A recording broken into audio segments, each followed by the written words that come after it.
기독교 윤리실천본부라는 단체가 있죠. 거기에 집행위원으로 계셨던 이진우라는 분이 쓴 글 가운데 볼만한 좀 내용이 있어서 제가 잠깐 소개해 봅니다. 이렇게 글이 써 있습니다.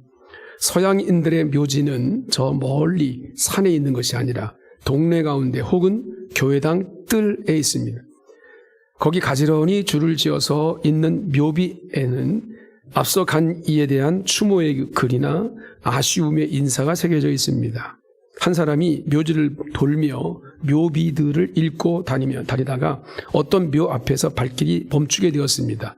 그 묘비의 글이 매우 흥미로웠기 때문입니다. 글은 단 세 줄이었는데, 자, 첫 번째, 나도 전에는 당신처럼 그 자리에 그렇게 서 있었소. 안 나오네요? 나옵니까? 시꺼멓게 나오네요. 두 번째, 나도 전에는 당신처럼 그곳에서 그렇게 웃고 있었어. 마지막, 이 글을 두 번째까지 읽다가 그냥 재미로 쓴 글이 아니구나라는 생각이 딱 드는 거예요. 그래서 자세를 가다듬고 긴장하는 마음으로 세 번째 줄을 이렇게 읽었습니다. 안 보이시나요? 같이 읽었으면 좋겠는데, 이제 당신도 나처럼 죽을 준비를 하시오. 이게 묘비명인 거예요. 자, 나도 전에는 당신처럼 그 자리에 그렇게 서 있었어. 나도 전에는 당신처럼 그곳에서 그렇게 웃고 있었어. 이제 당신도 나처럼 죽을 준비를 하시오. 그 보는 사람으로 하여금 숙연한 마음을 갖게 하는 그런 묘비명이죠. 죽음에 대한 준비는 참 엄숙한 것 같습니다. 그렇죠? 그런데 그 준비는 때가 있는 게 아니라 지금 살아있는 동안에 해야 합니다. 그 준비는 바로 오늘을 어떻게 살 것이냐. 오늘을 결코 그냥 내 뜻대로가 아니라 장난처럼 세상에 쉽사에 사는 것이 아니라 하나님의 뜻대로 사는 것이 바로 죽음을 준비하는 것일 것입니다. 여러분, 이것이 우리 신앙인의 믿음의 본질일 것입니다. 우리 모두는 하나님이 주신 사명을 가지고 있죠. 사명이 어떤 사명이든 사명을 가지고 있습니다. 그런데 이 사명을 인정하는 사람이 있고 인정하지 않는 사람이 분명히 있지요. 그런데 하나님을 인정하지 않는 사람들의 특징이 무엇인가? 하나님의 사명, 하나님이 내게 함께 하신다라고 하는 이 사명, 이런 것들이 있지 않는 그저 세상에 휩쓸려 사는 사람들의 특징이 있다는 겁니다. 그것을 오늘 이 아모스 8장 11절에서 우리 가운데 보여주고 있는데, 이 한 절의 말씀을 가지고 우리 함께 생각해 볼 부분이 있습니다. 오늘 본문을 기록한 선지자 이름은 잠을 깨시라고 말씀드립니다. 선지자 이름은 아모스입니다. 아모스. 예, 맞으셨습니다. 아모스는 주전 8세기 여로보암 2세, 여로보암 1세가 있고, 북왕국, 남왕국, 이제 이 일대 왕이죠. 네. 여로보암 1세가 있고, 여로보암 2세가 있는데, 여로보암 2세 때 사람입니다. 당시는 북왕국 이스라엘에는 전쟁이 없고 평화로운 그런 시대였습니다. 그래서 영토가 가장 넓게 확장됐던 시대가 바로 여로보암 2세 때인데, 잘 살고 문제가 없어 보이는 그런 시대였습니다. 그런데 당시 부유한 사람들은 잘 살고 또 가난한 사람들은 비참한 생활을 했다라고 하는 것을 성경을 통해서 선지자의 고백을 통해서 우리는 알게 되는데, 부유한 사람들은 그 부를 유지하려고 악을 더욱더 행하고, 여로보암 2세와 그 대부분 사람들은 그 부를 유지하기 위해서 어떤 방향으로 흘러가냐면 우상 숭배에 빠지게 되었다. 이게 이제 아모스 선지자를 통해서 말씀하시는 메시지입니다. 이런 이스라엘에 하나님께서 한 사람을 일으켜 세우셔서 하나님의 말씀을 전하게 하시는데, 바로 그 사람이 선지자 아모스입니다. 이 아모스는 유다 출신입니다. 드고와 출신이라고 되어 있죠. 선지자 가문도 아니고 제사장 가문도 아니에요. 그냥 평범한 가문 사람입니다. 그런 이 아모스를 하나님이 부르셨어요. 그리고 자기의 민족 유다에게 선포하는 것이 아니라, 지금 갈라져 있잖아요. 남과 북이 우리나라처럼 갈라져 있잖아요. 분열되어져 있는데, 북왕국 이스라엘로 올라가라. 가서 내가 전하는 말씀을 전하라 라는 거예요. 그런데 그 말씀의 내용이 쉽지 않습니다. 이미 나라가 북으로 남으로 나뉘어져 있는 상태고, 아모스 선지자가 전해야 할 하나님의 말씀이 어떤 말씀이냐면, 북왕국 이스라엘에 하나님의 심판이 임할 것이다. 이 이야기를 전하라는 거예요. 여러분 한번 생각해 보십시오. 남한국 유다 사람이 북한국으로 넘어와서 뭐 이렇게 자유롭게 왕래하는 편이었습니다. 지금 우리나라 남북과 남북 이런 관계가 아니고 그래도 이렇게 나름대로 자유롭게 뭐 굳이 갈 필요가 없어 그랬지 왕래는 할 수 있었는데 남한국 선지자라는 사람이 올라와가지고 말하기를 북한국 이스라엘 사람들아 정신 차려라 너희들 하나님이 심판하신대 이야기를 해보세요. 여러분 북한국 이스라엘 사람이라고 생각해 보세요. 어떻게 했습니까? 기분 되게 나쁘겠죠. 그러면서 자칫 잘못하면 선지자 아모스의 목숨도 잃을 상황이란 말이죠. 그런데 이 아모스는 하나님의 명령을 따라서 북으로 올라가서 말씀을 전합니다. 그중에 오늘 본문은 하나님이 아모스를 통해 북한국 이스라엘의 진짜 문제가 뭐냐라는 이 말씀을 전하는 내용입니다. 하나님은 북한국 이스라엘 사람들이 모두 갈증, 가람을 느끼고 있는데 그것이 왜 가라앉지를 모르고 있다라고 하는 말씀을 주십니다. 어쩌면 그들의 삶에는 나는 가람이 있지 않아, 나는 풍족해 라고 생각하고 살 수 있는지도 모르겠습니다. 여러분 이 말씀을 보면서 이 시대 21세기를 살아가는 우리들에게도 동일하게 적용되어야 될 문제가 아닌가 하는 생각이 듭니다. 모든 사람들이 갈증을 느끼고 있어요. 그래서 그 갈증을 채우려고 여러 방법들을 가지고 나름대로 채우려고 애를 쓰지요. 그런데 그 갈증이 채워지냔 말이죠. 채워지지 않습니다. 심지어 어떤 사람은 가람을 느끼지도 못하고 그냥 그렇게 운명처럼 살아가는 사람도 많이 있습니다. 자, 그렇다면 우리 인생의 문제가 뭐라고 그러고 하나님께서 말씀하고 계시는가? 라고 하는 것을 오늘 이 아모스 8장 11절을 통해서 한번 몇 가지를 좀 짚어보겠습니다. 첫 번째는 이 아모스가 선포한 내용이 뭐냐면 양식이 없어서 너희들이 가란 것이 아니다 라고 말하는 거예요. 오늘 본문 11절 우리가 읽은 말씀 보면 하나님이 기근을 주시는다라고 말씀하고 계시죠. 그 기근은 뭐예요? 비가 내리지 않는 겁니다. 비가 내리지 않으니까 논밭에 거둘 것이 아무것도 없죠. 그러니까 굶어 죽을 상황이 된다는 거예요. 그런 굶주림의 상태에 빠져 있는 것을 기근이라고 말합니다. 그런데 하나님은 그런 상황, 기근이 임하는 이스라엘 사람들에게 뭐라고 말하냐면 사람들이 줄이는 것은 너희들이 지금 가람을 느끼는 것은 양식이 없어서 가람을 느끼는 거 아니다라고 말씀. 기근은 기근인데 너희들이 먹을 것이 없어서 그런 기근, 그런 양식이 없어서 줄임 이런 것들이 아니라는 거예요. 그러면 이 기근은 단순히 내가 어떤 양식 수확물을 거두지 못하는 기근이 아니다라고 주님 말씀하시는 거잖아요. 그렇다면 이 기근은 도대체 어떤 기근이라고 주님 말씀하시는가? 바로 영적 기근이다라고 말하는 거예요. 하나님과의 이 영적인 통로가 꽉 막혀 있는 거예요. 하나님 하면 답답한 거예요. 하나님 나하고 관계가 없는 거예요. 그러면서 하나님이 인식을 해요. 하나님이 계신 것 같긴 한데. 그러면서 하나님과의 관계가 전혀 끊어져 있어요. 그러니까 하나님 관계가 끊어져 있으니까 하나님으로부터 받을 것이 아무것도 없어요. 양식이 없는 거예요. 영적으로 받을 은혜가 없는 거예요. 교회에 와도 하나님께 받을 말씀이 없어요. 이미 내 마음이 닫혀 있기 때문에. 이게 영적 기근이에요. 여러분, 그래서 내 영혼이 메말라 버려요. 내 영혼이 피폐해져 버려요. 그냥 내가 예수를 믿고 내가 어떤 어떤 이런 조사 항목에다가 종교란에 나는 기독교라고 쓰는데, 그렇죠? 개신교라고 쓰는데 나는 예수를 믿지 않는 것 같아요. 하나님께 나와 함께 하시지 않는 것 같아요. 완전히 메마른 거죠. 영적 기근이에요. 그런데 사람들은 이 영적 기근을 인정하지 않습니다. 왜 인정하지 않냐면 그건 단순한 논리인데 뭔가 있는 거예요, 내가. 그렇죠? 뭐가 있습니까? 물질이 있는 거예요. 물질만 있으면 된다라고 생각하는 거예요. 양식으로 대변되어지는 물질만 내게 넉넉하면 영적으로도 나는 가라지 않다라고 생각하는 것이 지금 우리들의 모습이라는 거죠. 그런 사람들의 생각을 보여주는 말씀이 성경에 몇 군데 나오는데, 특히 예수님께서 누가복음 12장에 이런 비유를 주시잖아요. 넓고 기름진 농토를 가진 어떤 부자가 가을에 풍성하게 수확을 했어요. 그런데 이 부자는 곡식을 쌓아둘 곳이 점점 없어지니까 내 곡간을 헐어버리고 더 크게 지어서 거기에 내 모든 수확물에 곡식과 물건을 쌓아두겠다라고 생각했다는 거죠. 자, 여기까지는 자본주의 사회라고 인정하고 인정할 수 있습니다. 그럴 수 있어요. 그런데 문제는 그 다음입니다. 누가복음 12장 19절에 이렇게 말씀합니다. 또 내가 내 영혼에게 이르되 영혼아 여러 해 쓸 물건을 많이 쌓아두었으니 평안히 쉬고 먹고 마시고 즐거워하자 하리라. 이 부자는 물질이 넉넉한 거예요.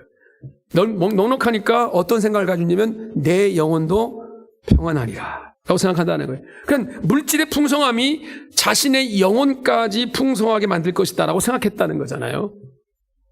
그런데 그런 부자를 향해 예수님께서 말씀하시죠. 누가복음 12장 20절에 같이 읽겠습니다. 시작. 어리석은 자여 오늘 밤에 내 영혼을 도로 찾으리니 그러면 내 준비한 것이 누구의 것이 되겠느냐? 누구의 것이 되길까요? 내 자식의 것이 될까요? 그 마음으로 살잖아요. 그죠? 주님 또 말씀하신 21절에 자기를 위하여 재물을 쌓아두고 하나님께 대하여 부요하지 못한 자가 이와 같으니라. 이렇게 말씀합니다. 여러분, 주님은 이 말씀을 통해서 물질의 부요함이 영적 부요함이 아니다라고 말씀하시는 겁니다.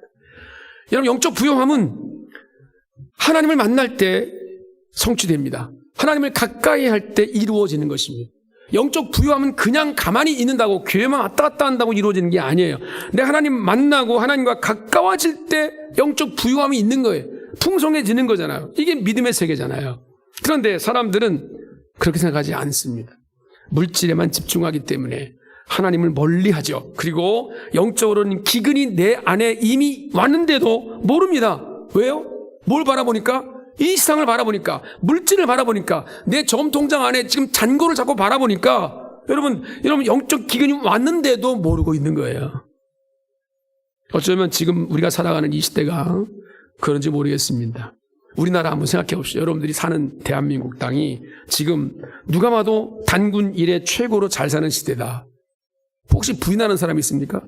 왜냐하면 최고의 우리 지금 GDP가 최고 아니까 거의 최고쯤을 쫓겨 있는데, 물론 아직까지 이 나라가 완벽하지 않은 부분이 있고 복지 혜택도 아직도 다 돌아가지 않는 부분이 물론 있지만, 여러분 그러나 다른 나라에 비해서나 모든 우리 옛날에 비해서는 결코 뒤지지 않는 그런 대한민국이 되고 있잖아요. 인권의 문제도 그렇고 모든 것들이 정치화도 많이 개혁이 일어나고 다 좋은데 부족함이 없어 보이는데, 그런데 이상해요. 그 어떤 시대보다 잘 사는 대한민국 땅이 됐는데도 범죄는 점점 늘어나요.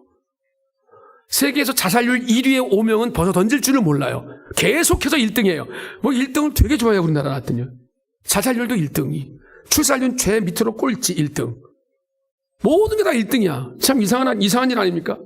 잘 사는 시대가 되면 우리가 상식적으로 범죄도 줄어야 돼요. 그렇죠? 또 자살도 줄어야 돼요. 왜요? 우리가 살아가는 잘 살아니까. 이 세상 살기 좋으니까. 그런 세상이 되었으니까 오랫동안 잘 살자. 그러면 자살도 안 할 거고 범죄도 좀 줄어들 거 아니겠어요? 그런데 잘 사는데 범죄는 늘어나고 자살률은 늘어나요. 왜 그럴까요? 여러분, 창조를 인정하지 않고 진화를 주장하는 분들은 세상의 과학과 문명 이런 것들이 모든 것이 진화되고 진화되고 또 진화되어서 언젠가는 이 세상이 어떻게 변합니까? 유토피아. 지상 천국, 유토피아로 될 것이다. 일면 맞는 부분이 없지 않지만, 여러분 우리가 한번 생각해 봅시다. 100년 전, 여기 100년 전에 계신 분 아무도 안 계시니까 100년 전에 비해서 우리가 역사로 비추어 볼 때도 모든 면에서 이 세상이 엄청나게 변했잖아요. 그렇죠? 얼마나 발전했는지에 대해서 여러분들이 실질적으로 여러분들이 근거를 가지고 있잖아요. 여러분 다 가지고 계신 거, 한 분도 빼놓지 않고 다 가지고 계신 거 뭐예요? 핸드폰. 핸드폰이요. 요즘 스마트폰이 못하는 게 없어요. 이거 가지고 모든 걸 다 할 수 있습니다. 스마트폰 가지고 다 합니다. 이걸 들고 다니는 거예요. 지금 이 시대가. 불과 멀리 갈 거 40년 전만 해도 상상도 못할 일입니다. 40년. 그 당시에는 컴퓨터, PC가 그냥 어떠한 회사에만 있고 어떤 기업 사무실에나 있는 정도지, 그것도 286 이 정도라. 그렇죠?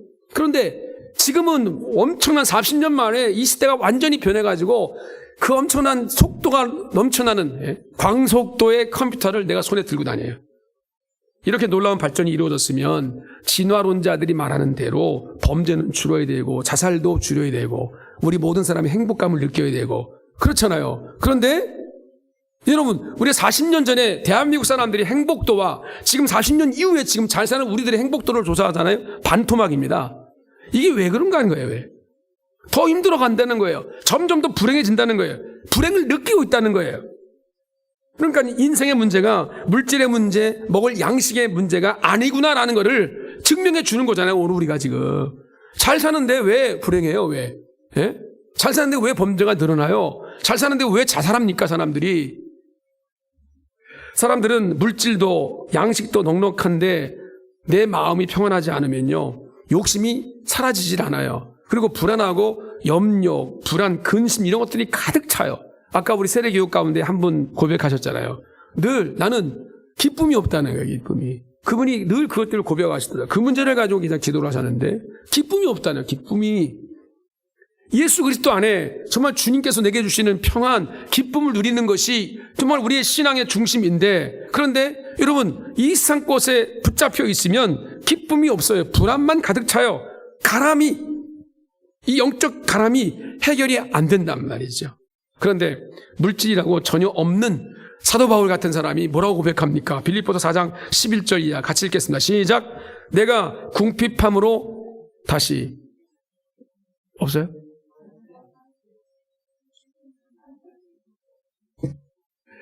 빌립보 4장 11절 없습니까? 네. 제가 읽겠습니다. 내가 궁핍함으로 말하는 것이 아니라 어떠한 형편이든지 나는 자족하기를 배웠노니 나는 비천에 처할 줄도 알고 풍부에 처할 줄도 알아. 모든 일 곧 배고픔과 배부름과 모든 풍부와 궁핍에도 처할 줄 아는 일체의 비결을 배웠노라 그랬어요. 사도 바울은 자신이 가난하게도 살고 부유하게도 살았다라고 고백을 합니다. 그런데 바울은 부유하든지 가난하든지 그 어떤 경우에도 스스로 만족하는 그런 법을 배웠다라고 말합니다. 이 사람은 가난하기 때문에 그렇게 말할 수 있지. 왜냐하면 아무것도 없는 사람들이 난 만족해, 난 괜찮아 이렇게 말할 수도 있거든요. 근데 그게 아니라는 거예요. 부유할 줄도 알았다는 거예요. 어떤 상황 가운데도 만족하는 법을 배웠다. 그러니까 그 만족함이 예수 그리스도 안에서 내게 주신 기쁨인데 그 기쁨이 언제든 누려줄 수 있었다는 거예요. 그 기쁨이 내 안에 평안으로 와닿는다는 거예요. 그러니까 행복하다는 거예요.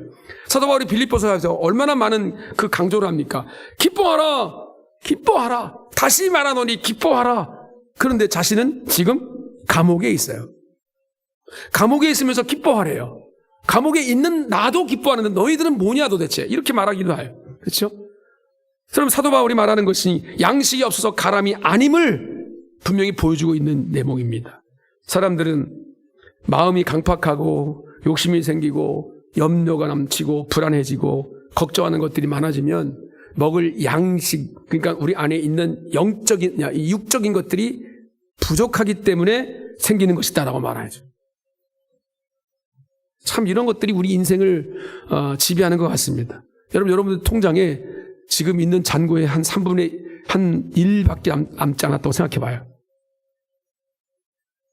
지금 주무시니까 모르죠, 지금.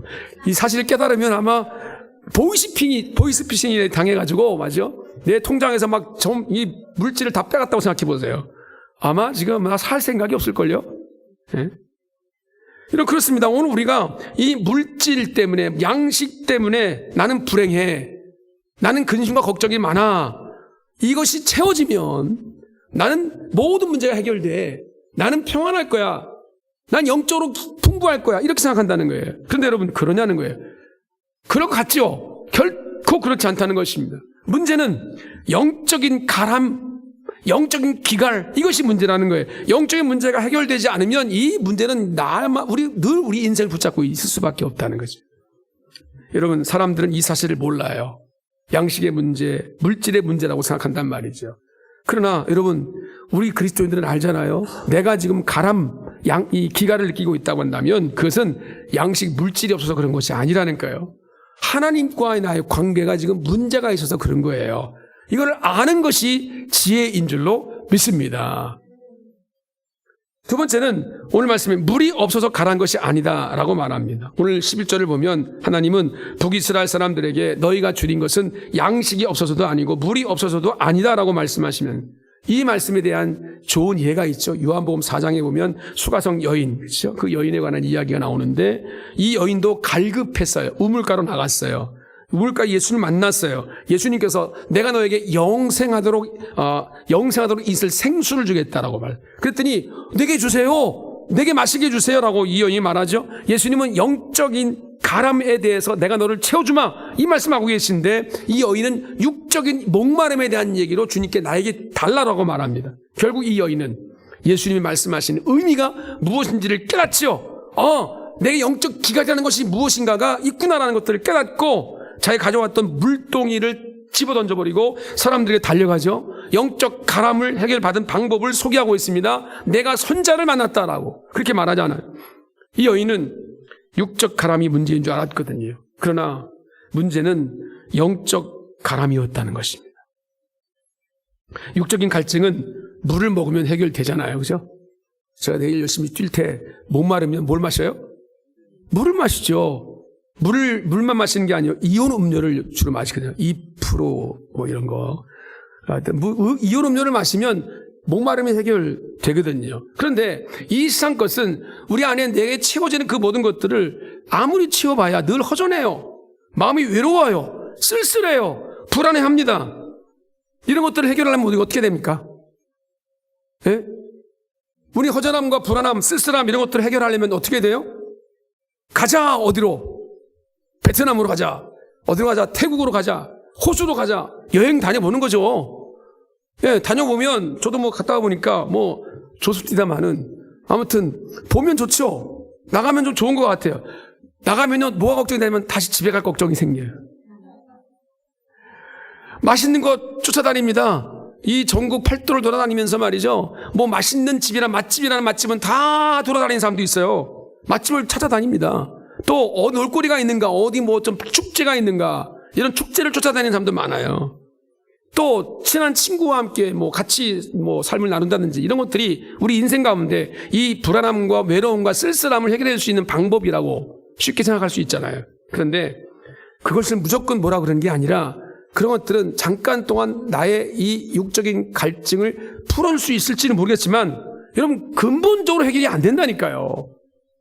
여행 가보세요. 호주는 저는 안 가봤습니다만 호주가 그렇게 좋아 보여도 가봐야 또 다 그게 그거예요.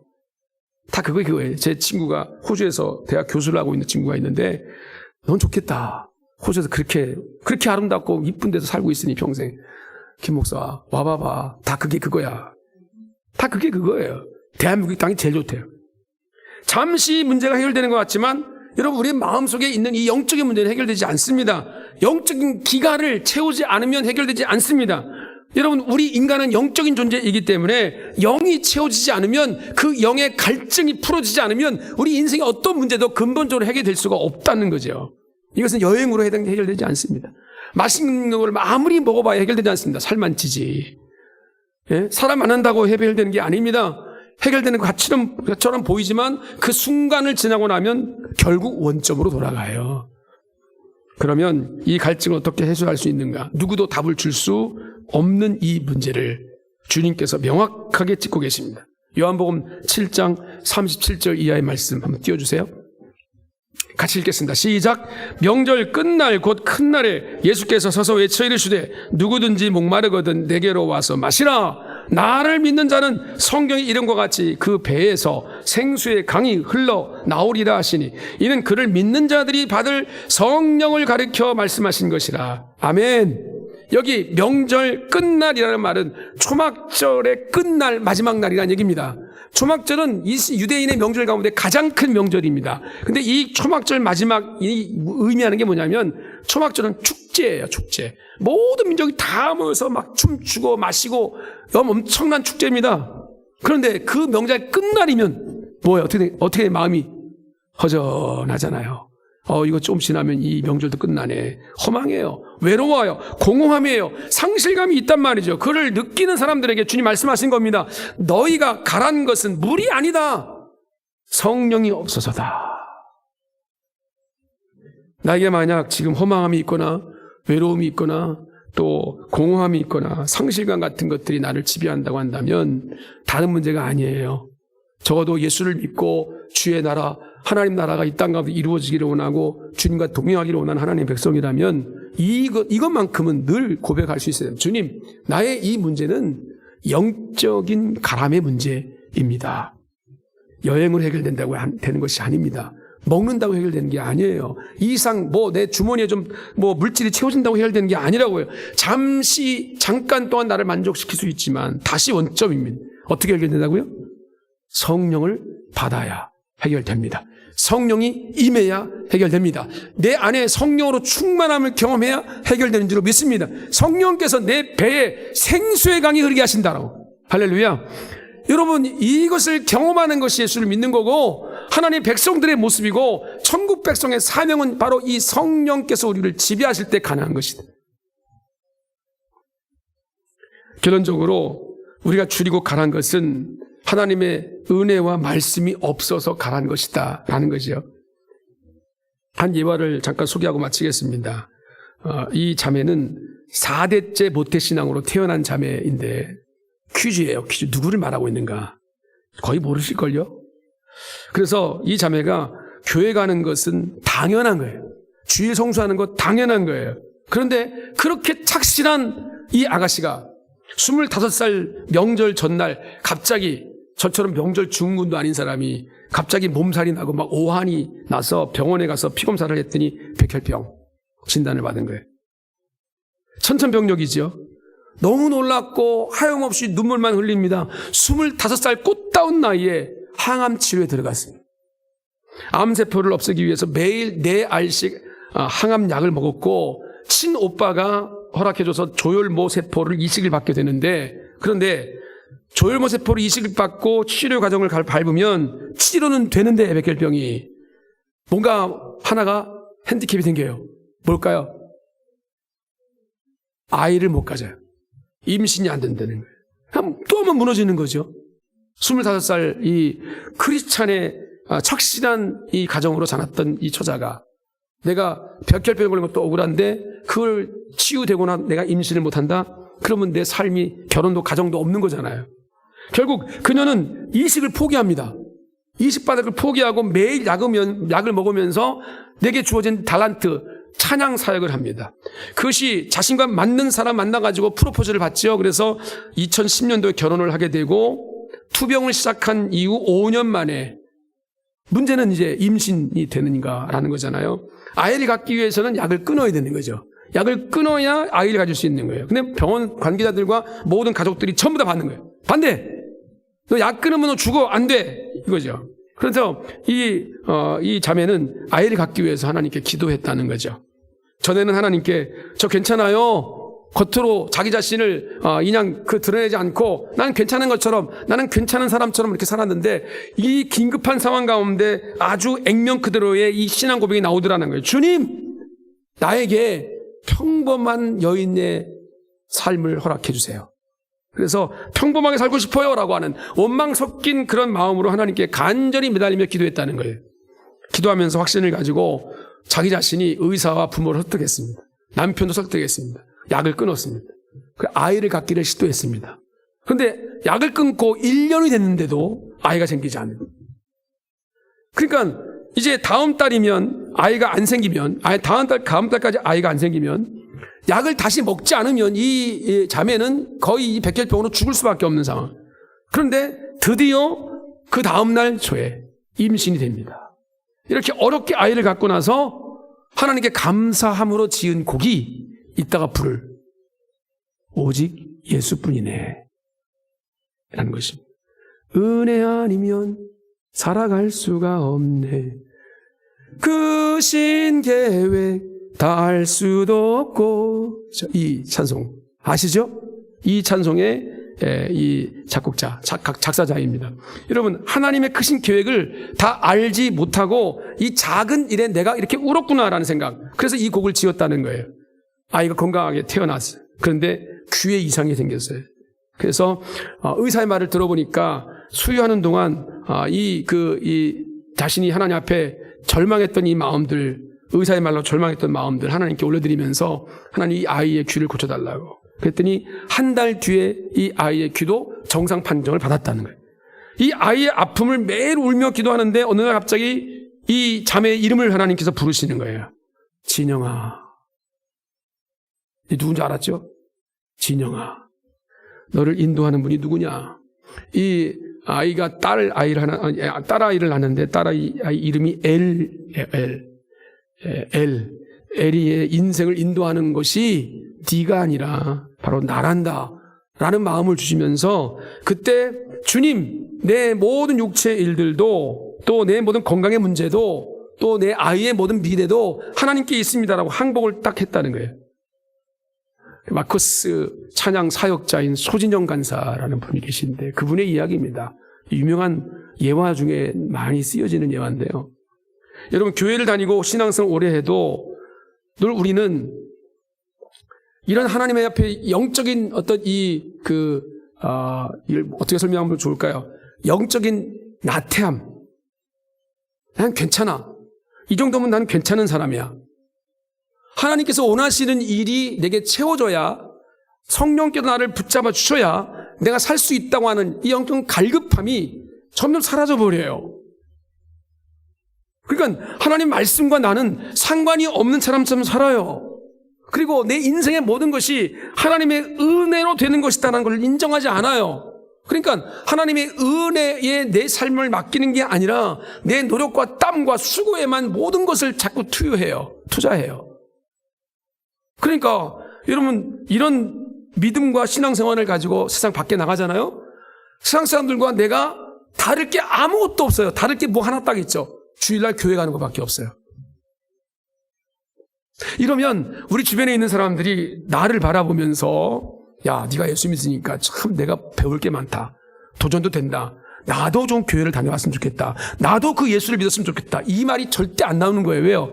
제가 믿는 예수를 믿는데 다 똑같이 염려, 근심하고 두려워하고 걱정하고 좌절하고 절망하고 있네 뭐. 하나님의 인도하심이 전혀 느껴지지 않거든요. 하나님 말씀이 내 삶 속에 녹아나지 않거든요. 은혜와 말씀으로 나를 무장시키지 못하는 이런 삶을 가지고 여러분, 우리가 어떻게 주의 길을 걸어갈 수 있겠는가라는 거예요. 한국교회 침체, 뭐가 문제일까요? 이 시대의 모든 어떤 육적인 것들, 자본주의 사회 속에서 아까 얘기한 것처럼 컴퓨터, 모든 이 IT 시대 가운데 많은 사람들이 영적으로 피폐할 수밖에 없는 조건도 있지만 가장 문제는 말이죠, 교회 안에 있는 사람들의 이 영적인 기갈이에요. 저는 목회자이기 때문에 많은 케이스들, 많은 교회 분위기들을 알잖아요. 목사님들과 함께 얘기를 나누고 이 시대 함께 기도하다 보면 그런 부분들을 많이 느끼거든요. 나태해 있어요. 영적으로 그냥 완전히 그냥 자기 자신을 놓아놓고 있어요. 그래서 세상 따라가요, 그냥. 세상의 모든 것들이 그냥 사람들이 바라보는 것이 다 나도 똑같이 바라보는 거고, 세상 사람들이 누리는 기쁨이 나도 똑같이 누리는 기쁨이고, 그 안에 어떨 때는 공허함이 있고 외로움이 있고 두려움이 있고 상실감도 있는데, 그런데 그걸 채울 방법이 없어요. 왜요? 하나님 말씀을 의지하지 않거든요. 하나님의 은혜를 신뢰하지 않거든요. 하나님의 역사하심을 경험할 수가 없거든요. 그러니까 똑같죠, 뭐. 그러니까 매마다 교회에 나와서 뭔가 목회자를 통해서 교회에서 뭔가 요구하고 헌신을 강요하면 부담스럽죠. 도망가는 거죠. 그러니까 교회가 침체될 수밖에 없는 거예요.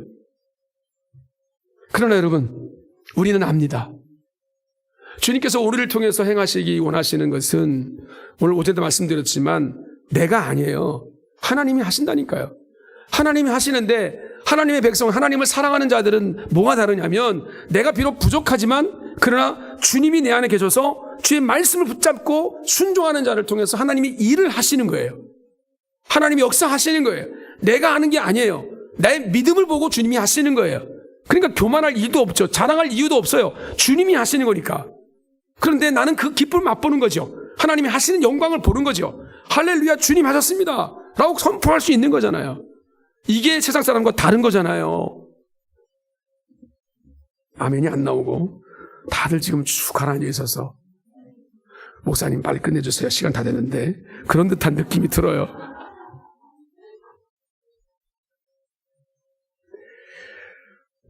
목회자의 이 마음이 허전할 때가 언제냐면 우리 사랑하는 성도들이 하나님을 바라보지 못하고 세상을 바라보는 걸 느낄 때 견딜 수가 없어요. 기도는 합니다만 그 부분들, 그게 뭐 아무나 그렇게 되겠습니까? 그래도 믿음이 좀 있다는 사람들, 직분자들, 중직자들, 그런 사람들에게 기대하는 거잖아요. 그런데 그런 분들조차 주님을 의지하지 않아요. 주님을 바라보지 않아요. 세상 사람들과 똑같이 생각하고 똑같이 판단하고 똑같이 행동해요. 예수 믿는 자의 모습이 전혀 나타나지가 않아요. 그러니까 하나님의 역사가 나를 통해 일어날 수가 없어요. 결론적으로 여러분, 우리의 이 영적인 기갈을 어떻게 채울 수 있냐고요? 성령께서만 채울 수 있습니다. 그리고 이 성령의 역사하심은 하나님의 은혜로 되는 줄로 믿습니다. 그러므로 여러분, 내 자신이 나는 아무런 문제가 없어, 나는 영적 기갈을 느끼지 못해, 여러분 이거는 교만한 모습이에요. 누구나 다 영적 기갈의 모습은 있어요. 근데 이 기갈의 모습을 어떻게 우리가 찾아가고 어떻게 해소하느냐? 주님 말씀하십니다. 성령을 받으라. 하나님 말씀을 신뢰하라. 그 말씀을 사모하고 저 말씀 앞에 설 때 하나님께서 우리 가운데 은혜를 베풀어 주실 줄로 믿습니다. 그러므로 이 시대를 이겨갈 수 있는, 영적인 기갈을 해결할 수 있는 능력은 하나님께로부터 오는데 오늘 우리의 순종함을 통해서 온다. 주님, 성령의 충만함을, 갈급함을 내 마음속에 주시옵소서. 성령의 충만한 갈급함이 있는 사람들이 기도의 자리에 안 나오겠어요? 예배 자리에 안 나오겠어요? 그게 다른 거예요, 그게. 우리 마음속에 하나님 성령 충만함으로 영적 기갈을 해결하고 주의 능력과 권세로 주님 오실 길을 예비하고 마지막 날 할렐루야 하면서 주의 나라 영광을 맛보게 해 주시옵소서. 이 은혜가 우리 모든 공동체 가운데 넘쳐나기를 주님의 이름으로 축원을 드립니다.